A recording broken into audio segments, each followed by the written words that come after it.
Hachette Audio presents Season to Taste. Written by Natalie Young. Read by Gemma Whelan.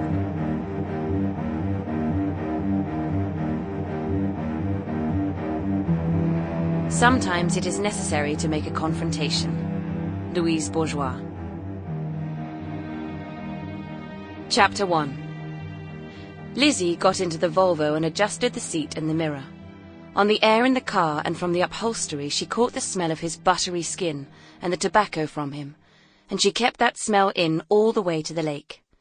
With the cold outside and the heating on and the dog breathing in the boot, she managed to trap them both in a steaming white fug, and she kept her arm moving against the windscreen to clear a view of the road.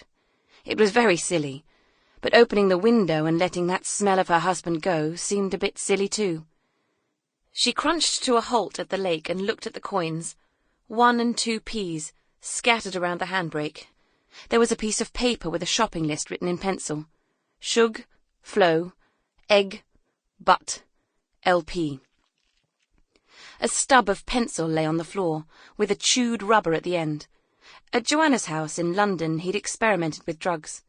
He hadn't told Lizzie what or how, only that he'd tried things and had a ball. LP was loo paper. She stared at the writing and wondered what it meant if a person wrote like that. Right up in the corner, taking up so little space, and then leaving all that white.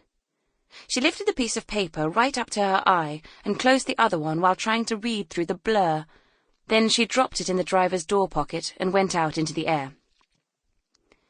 In the lake, Lizzie glimpsed her reflection and pulled her waterproof coat with a thick fleece lining around her neck.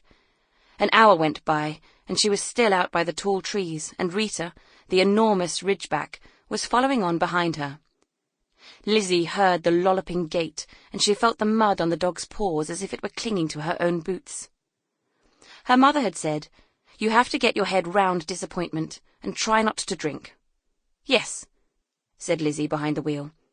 She was staring through the windscreen, and the dog was in the back waiting, stinking, slumped down in the boot.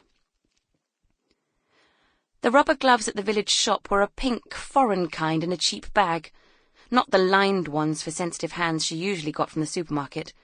Twice Lizzie went back to the shelf to return them, and then she stood with her neck bent and a foot pushed out while she read the newspapers on the floor, until the woman with the huge rise of brown hair at the counter turned from her view of the village green and asked if she was going. Sample complete. Ready to continue?